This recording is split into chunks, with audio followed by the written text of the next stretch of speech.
Dober dan iz ljubljanskega studia 136, to so vesti na vesti. Novica, ki lomi! Pred vladno palačo so v začetku tega tedna opazili zebro. Zebra, ki si jo je omislila sedanja vlada, naj bi ministrom omogočala varnejše prečkanje ceste med vladnimi prostori. Danes sem jo opazil in sem jo izkoristil. Pa se vam zdi, da bo pripomoglo k varnosti ministrov in vseh vladnih uslužbencev, da bo ta zebra nekako opozarjala voznike, da vozijo na mesto 30, vozijo zdaj 25? Jaz ne vem, če bo glih ta zebra kaj pomagala pri varnosti, sigurno bo pa pomagala, da ne bomo v prekršku. Dogodek, ki ne lomi tako kot zebra, a vseeno kar precej lomi, pa se je zgodil v Slovenski ljudski stranki. Z položaja predsednika stranke je namreč nepreklicno odstopil Bojan Šrot. Za ljudi s šibkim spominom prilagajamo Katjo na Bojana. Na kongresu v Mariboru so delegati Socialnih demokratov za predsednika stranke znova izvolili, to že vemo, dosedanjega predsednika Boruta Pahorja. Če ne drugega, je bilo to v včerajšnjih vesteh, če kdo to gleda. V bitki za 4 podpredsedniška mesta pa sta 2 podpredsedniški mesti namenjene moškemu delu članstva zasedla Miran Potrč in Patrick Vlačič. Mesti namenjene ženskemu delu pa Alenka Kovšca in Majda Butrata. Ob tem je Pahor že napovedal, da bo za svojega namestnika med omenjenimi predlagal Vlačiča. Denisa je zanimalo, če že razmišlja o tem, da bo zamenjal Pahorja. Vlačiča. To je že ena noga na poti do nasledstva Boruta Pahorja ali ne? Jaz ne razmišljam na takšen način. Danes je stranka izbrala 2 podpredsednika. V času, ko vladamo, sta oba podpredsednika pomembna in jaz upam, da bo to nalogo, ki se nam jo dali danes naši delegati, upravila dobro. V bistvu sploh ni važno, ali je Vlačič ali Vlačič. Namigovanja, da kongres naznanja začetek konca SD, je član stranke in Pahorjev tekmec na prejšnjem kongresu Aljuš Petrinač komentiral takole. Kaj je to? To je človek z takimi ušesi pa to. Težava je, če res ne vidiš več v stranki, katere član si, tisto, za kar si se v stranko članov. In to ni recimo mnenje naj 2, samo to mnenje se zelo širi. In jaz ne bi izključeval nobenih dogodkov v prihodnje. Moram pa nekaj zelo iskreno povedati. Jaz sem imel že ponudbe do zdaj drugih strank, ampak sem jih vedno z lahkoto zavrnil, ker tako kot recimo v nogometu, če navijaš za Barcelono, ne moreš potem navijati za Real. Ampak če pa Barcelona postane Real, potem pa se res vprašaš, če se splača še biti njen navijač.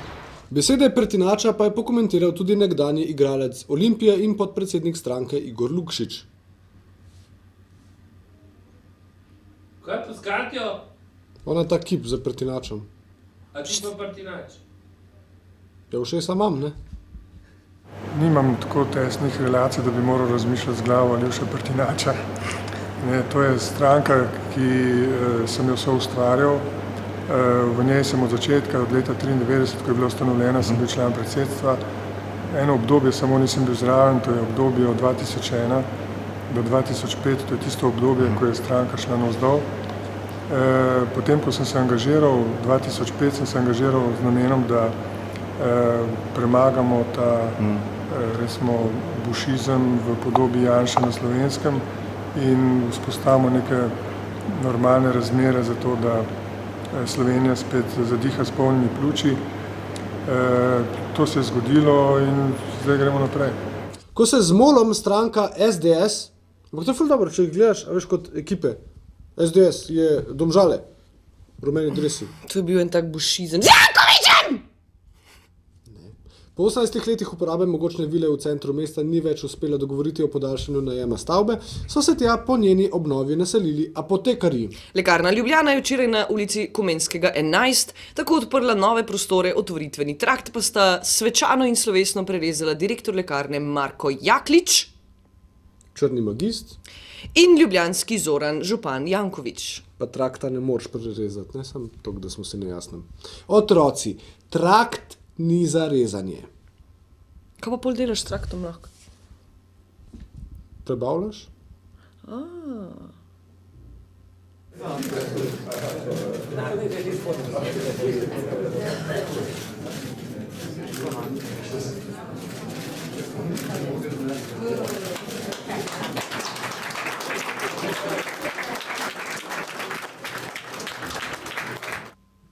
Komentar dneva o avtomobilih in izpušnih plinih, Luka Juri, dr. Kam pa greva? Sej sicer, če bi zrihtali 2 stola, bi oba dva lahko tu sedela, ne? Teza. Avtomobili, ki v ozračje izpustijo manj ogljikovega dioksida, so ekološko bolj sprejemljivi, saj v manjši meri prispevajo k povečanju izpustov toplogrednih plinov. Antiteza.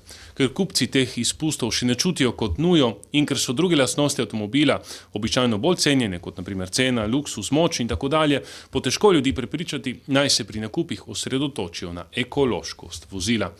Sinteza. Ekološkost prevedimo v nižjo nakupno ceno skozi subvencije, potratnost pa v višjo nakupno ceno skozi povišan davek.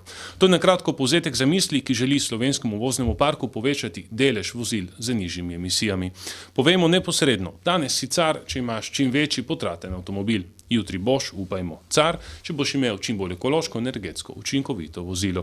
Spreminjanje teh vrednot je delno že čutiti, sicer verjetno ne bi opazili povečanega povpraševanja za hibridna vozila ter poudarjanje ekološkosti vozil v oglasih, tudi država pa lahko naredi svoje, naprimer prav preko mehanizma subvencij in obdavčitev. Ob nakupu novega vozila, ki spusti manj kot 115 gramov ogljikovega dioksida na kilometer, bi tako država dala 1000 evrov subvencije, če pa bo to vozilo izpustilo manj kot 105 gramov ogljikovega dioksida na prevožen kilometer, pa celo 2000 evrov. Kje pa bi pridobili vire? S povišanjem davka na motorna vozila za vse tiste avtomobile, ki v ozračje izpustijo več kot 160 gramov ogljikovega dioksida na prevožen kilometer. Gre večinoma za luksuzna, velika vozila, terence in podobne potratne cestne pojave. Začnimo končno nagrajevati tiste, ki jim je do okolja mar, in destimulirati tiste, ki jih okolje ne briga. Ob tem, da stimuliramo seveda javni prevoz, hojo in gibanje. Do takrat pa naj ne bo več car tisti, ki se po mestu baha z BMW 7, Audi Q7 ali Porsche Cayenne, ampak tisti, ki se zadovolji z Renault Twingo, Seat Ibizo ali Volkswagen Polo. Slovenija, Slovenija, Slovenija. Kulturac. Pred 14 dnevi so prvič televizije predvajale najnovejši videospot Bigfoot mame za pesem Ona je samo za mene, ki so ga snemali na 3 različnih lokacijah, Metuš med drugim tudi v Londonu. Ajda in Irena pa sta pripravili krajši filmček snemanja videa na lokaciji delno zapuščenega industrijskega poslopja v Krškem.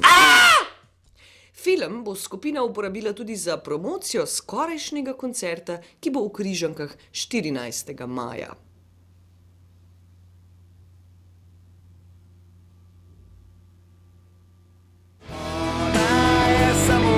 S pogovarjali skupino pa smo tokrat se odločili, da bi bila mogoče fajn zgodba takšna, da na koncu vse ne bi skupina zmagala, ampak da bi bila pa na zanimiv način premagana.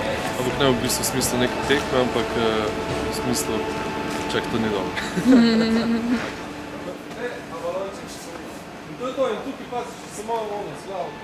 Fora je to, da so nategnjeni na koncu. Lahko to poveš? Koliko nas punce je vedno v vseh naših spotih v Gonovju, tako nas tudi zdaj tane. Je pa nismo srečali, ker smo snemali ločeno, ona je včeraj snemala, mi pa danes. Tako da bomo šele v spotu videli, kakšna ona spot je. It's a hip-hop. It's a rap. It's a konc. Še vreme. Zaradi recesije prestavljeno na jutri. Iz ljubljanskega studia 136, to so bile vesti na vesti. Ostanite še naprej z nami.